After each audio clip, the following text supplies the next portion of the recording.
Bonjour à tous. Alors aujourd'hui, je vais parler un petit peu de Lightroom déjà parce que ça fait un petit moment.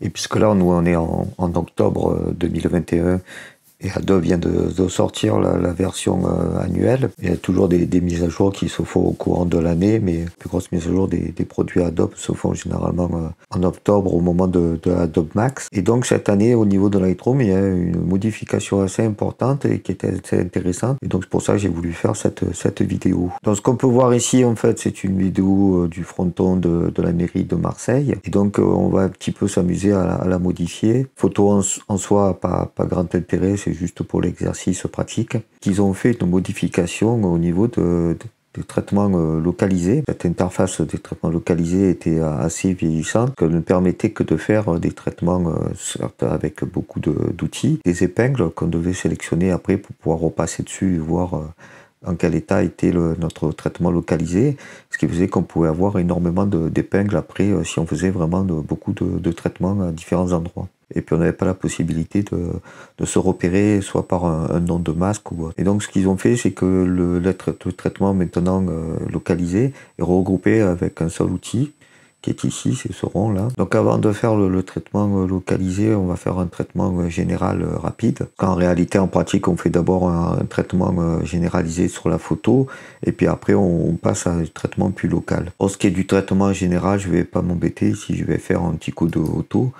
Il va choisir des valeurs pour moi, donc c'est des valeurs qui sont, on peut le voir, un petit peu excessives au niveau des différents traitements des ombres, des hautes lumières et autres. J'aurais pas fait forcément ce traitement-là si j'avais été à chaque curseur. On peut éventuellement rajouter un petit peu de texture, de clarté, pas trop parce que là on a vraiment la pierre qui est très présente. Et donc si on fait un petit avant-après, on va voir déjà la différence notable.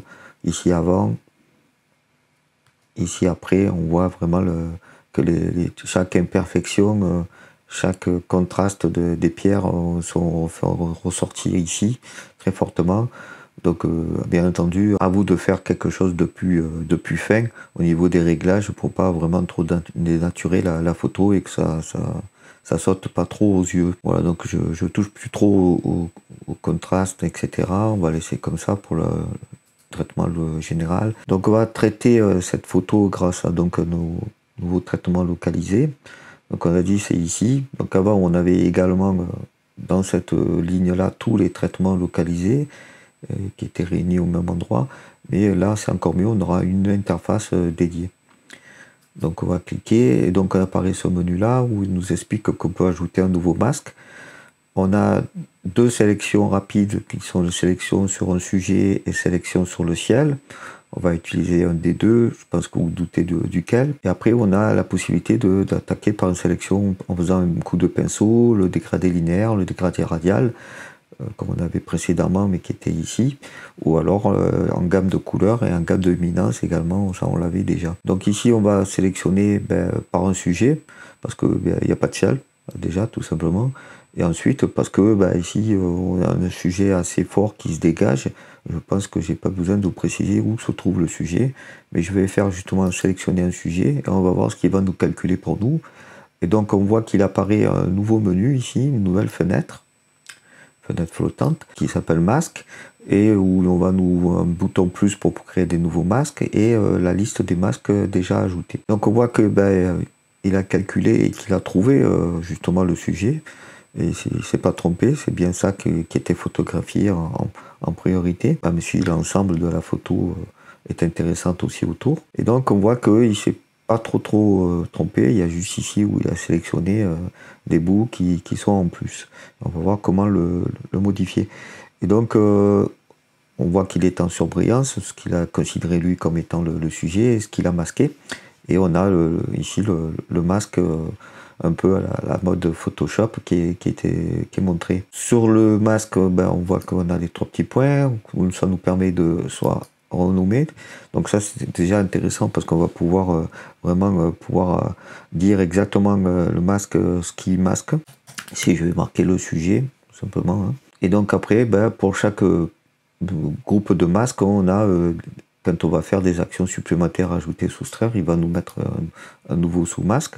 Et donc, même pareil, on peut les renommer, les inverser, faire une intersection avec un autre masque. avec les différents outils, etc.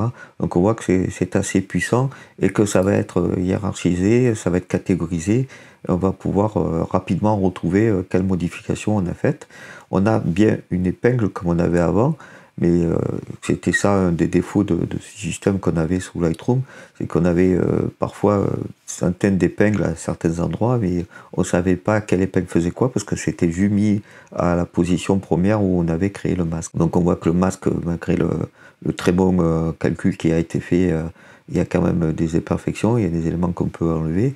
Et donc ici, ce qu'on veut faire, c'est enlever des parties, et donc on va soustraire grâce à un autre outil, et donc il nous propose soit de sélectionner encore un sujet, soit de sélectionner le ciel, soit d'utiliser un des éléments, un des outils à notre disposition.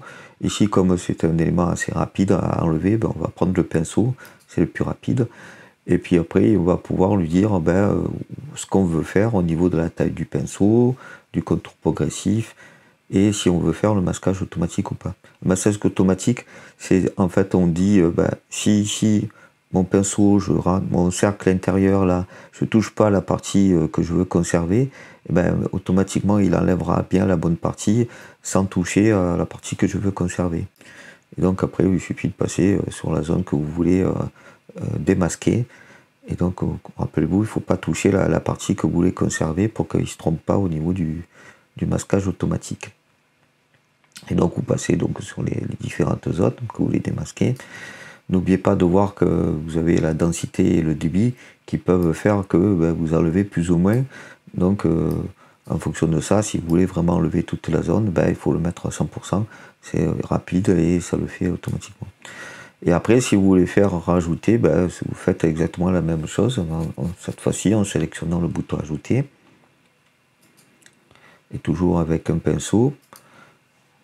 Vous pouvez éventuellement un petit peu zoomer sur la partie qui vous intéresse. Donc une fois que vous avez sélectionné votre pinceau à ajouter, donc toujours pareil, regardez bien au niveau des paramètres ici, s'ils sont corrects. Vous pouvez faire varier la taille du rond du pinceau avec la souris de la molette.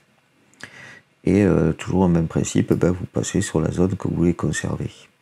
Et donc comme ça, vous allez pouvoir affiner votre masquage et pouvoir faire après les modifications que sur le sujet qui vous intéresse. Une fois qu'on a fait ce travail de masquage, ici on a vraiment tous nos éléments historiques, donc c'est pratique parce que vous pouvez revenir en arrière jusqu'à même supprimer ou dupliquer le sujet,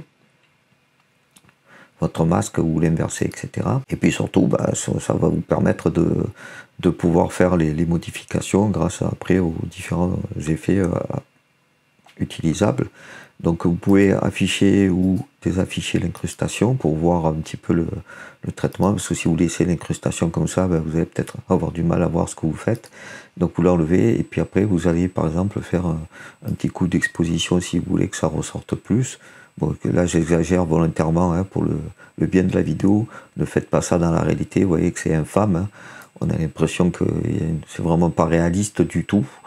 Et donc si on fait toujours pareil, un coup de avant-après, on voit que avant c'était un peu plus sombre comme ça, là, et le coup d'exposition qu'on a mis fait ressortir encore plus l'écusson de la ville de Marseille sur le fronton de la mairie, au-dessus de la porte principale, sur la porte qui est sur la façade qui est sur le quai du Vieux-Port. Et donc vous pouvez faire bien sûr tous les outils à votre disposition pour pouvoir jouer sur les détails. Ici on peut rattraper les hautes lumières, parce qu'il y avait quand même une forte lumière ce jour-là, et on voit que c'est presque brûlé à certains endroits. On le voit ici, puisque si je passe là sur le petit triangle dans l'histogramme, il me dit que tout ça est cramé, tout ce qui apparaît en rouge. Et donc on peut comme ça jouer, diminuer un petit peu les blancs, pour toujours pareil, faire en sorte que ça ne soit pas cramé. Et donc là, maintenant, si je repasse, donc on a ici plus que la tige au-dessus, mais on n'a plus l'écusson lui-même qui est cramé. Et donc on peut faire ces sélections-là et modifier, et puis rattraper les zones de façon locale. Et l'avantage, c'est qu'on peut nommer, donc savoir exactement où on s'y retrouve.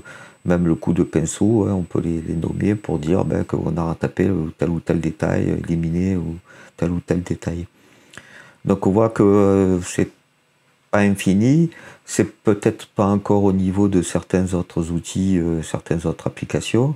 Je pense par exemple à Darktable que j'utilise également, où le système de masquage est encore plus poussé, puisqu'il permet vraiment de récupérer même des masques, de réappliquer des masques à d'autres traitements et à d'autres outils. Mais on est presque à ce niveau-là, et donc il rattrape un petit peu la concurrence.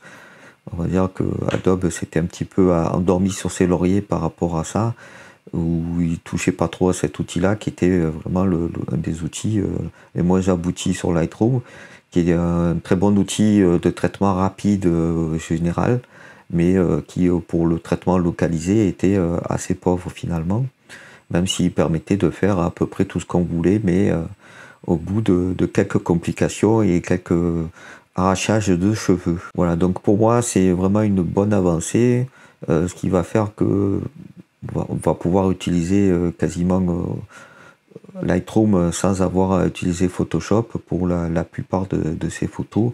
Et comme la force de Lightroom, c'est son catalogue, vous allez pouvoir conserver, cataloguer et traiter les photos à 99%.